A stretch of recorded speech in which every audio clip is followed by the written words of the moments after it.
Mummy चाचा जी नई car लाए हैं, बेटे ने खुशी से बताई। इस पर बड़ी रूखी प्रतिक्रिया दी शोभा ने। उसके पति और जेठ दोनों ही सफलतापूर्वक अपनी अपनी दुकानों में काम करते थे। कारोबार भी ठीक चलता, मगर बड़ा भाई अधिक सफल था। उसका कारोबार दिनों दिन बढ़ता जा रहा था। ईर्ष्यालु शोभा इस जुगाड़ में रहती कि किस तरह उसके पति की आय सबसे ज्यादा रहे। बराबरी में शोभा उतने ही नौकर रखती जितने जेठ के यहाँ थे।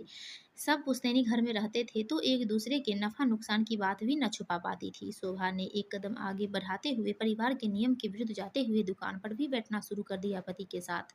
छोटे कस्बे में चर्चा भी तेजी से होने लगी उसके इस व्यवहार की, और वह बेवजह पति के लिए जाने वाले निर्णयों में भी दखल अंदाजी करने लगी। एक दिन उसकी बहस से अपमानित महसूस कर क्रोधित पति विनोद ने उसे दुकान पर न बैठने को कह दिया। शोभा क्रोध में रोते हुए घर लौट आई। उसे उदास देकर उसकी मुंह लगी नौकरानी ने उससे कारण पूछी और वजह जानकर एक परिचित तांत्रिक से मिलने की सलाह दी। शोभा ने ऐसा ही किया। वह मिली जाकर और उसके बताए काम भी किए। अब इसे संयोग कहे या किस्मत, उसे परिणाम अच्छे मिले। उसने नौकरानी को भी बड़े फायदे पर इनाम दिया। अब तांत्रिक पर उसका भरोसा सा बन गया था। धीरे धीरे घर में शोभा का शासन बढ़ने लगा और पति और बच्चे बिल्कुल बेजुबान गाय की तरह उसका कहा मानने लगे। जिस घर में अजनबियों की मनाही थी वहां अब उस तांत्रिक का भी आवागमन बढ़ गया। उसके पति विनोद की भूमिका नगण्य रह गई। अन्य घर वालों ने विरोध किया शोभा की ऐसी मनमानियों का, तो उसे भी उसका रूखा बर्ताव सहना पड़ा। यह बातें इतनी बढ़ने लगी कि घर वालों से भी लोग प्रश्न करने लग गए। उसके जेठ ने उसे समझाते हुए कहा, बेटा हमारी इज्जत है समाज में, चार लोग घर की बहू को उटपटांग कहे अच्छा नहीं लगता। मैं अपने मैटर में बुलाती हूँ, जिसको बुरा लगे वह मुझसे मतलब न रखे वरना। शोभा ने चेतावनी देते हुए कहा। उसकी हेकरी देख उसका जेठ सुधीर विनाश काले विपरीत बुद्धि कहकर अपने कमरे में चला गया। इधर शोभा अब और स्वच्छंद हो गई। धीरे धीरे वह उस तांत्रिक के अलावा अन्य लोगों के भी संपर्क में आने लगी। वह अब उसका मानो दाहिना हाथ बन चुकी थी।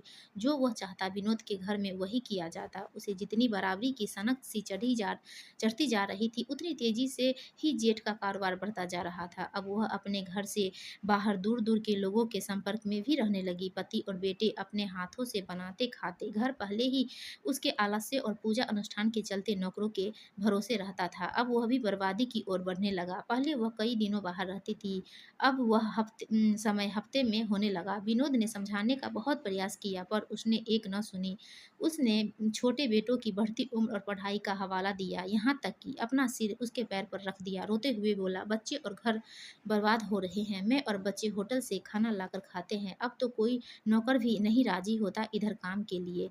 ये ढोंगी किसी के भी सगे नहीं होते। मान जाओ वरना किसी दिन बड़ा पछताओगी। शोभा उसे परे हटाकर अपना पर्स उठाए बाहर निकल गई। वैसे भी उसे घर गृहस्थी से मतलब कम ही रहता था। धीरे धीरे उस तांत्रिक को कई सूत्रों से यह भी पता चल गया कि शोभा उसके साथ साथ अन्य तांत्रिकों के भी संपर्क में है। उसे खुद के महत्वहीन समझे जाने पर बड़ा क्रोध आया। वैसे भी उसकी नज़र पहले ही उसके धन के साथ तन मन पर भी थी। उसने शोभा से बड़े कोमल स्वर में कहा, तुम्हें अपनी भैरवी बनाना चाहता हूँ। शोभा के पैरों तले जमीन खिसक गई। ये सुनते ही उसने शीघ्रता से इनकार कर दिया और तेजी से पर्स उठाकर अपने घर की ओर चल दी।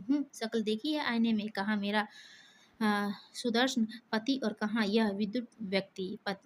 उसे पति की बात याद आई कि ये माया जाल है। हम समाज में रहने वाले लोग हैं, ये लोग अपनी औकात दिखा ही देते हैं। सोचते सोचते उसके सिर में भयानक दर्द उठा और वह सड़क पर गिर गई। स्थानीय लोगों ने उसे सहायता देते हुए उठाया, पहचानते भी थे, सो उसे घर जाने के लिए रिक्शे में बिठा दिया। घर पहुंची तो तांत्रिक को घर में बैठा हुआ पाया। उसने क्रोधित होकर उसे भाग जाने को कहा। परिणाम भोगने की चेतावनी देते हुए वह बिस्तर पर गिर पड़ी। सुबह जब उसकी आंख खुली तो अपने होश में न थी।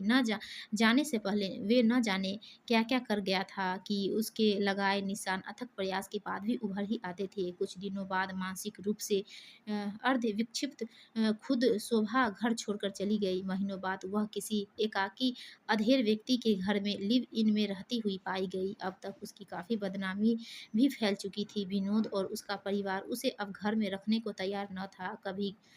कभी उस परिवार को सम्मान से देखने वाले मुंह पर हंसते कि उससे अपनी उससे पत्नी ना सँभाली गई कि किशोरावस्था से गुज़रता बड़ा बेटा यह सामाजिक और मानसिक दबाव न झेल सका और एक दिन घर छोड़कर न जाने कहाँ चला गया। टूट चुका विनोद भी शराब का शिकार बन गया।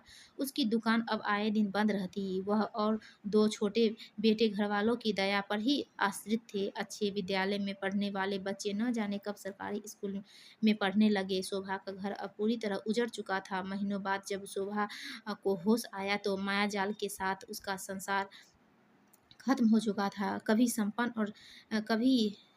संपन्न और सम्मानित घर की बहू अब स्टेशन पर भी भीख मांगती देखी जाने लगी। इसलिए कहते हैं अपना परिवार से बढ़कर कोई नहीं होता। दोस्तों आपको ये कहानी अच्छी लगी तो प्लीज़ हमारे वीडियो को लाइक कीजिए और चैनल को सब्सक्राइब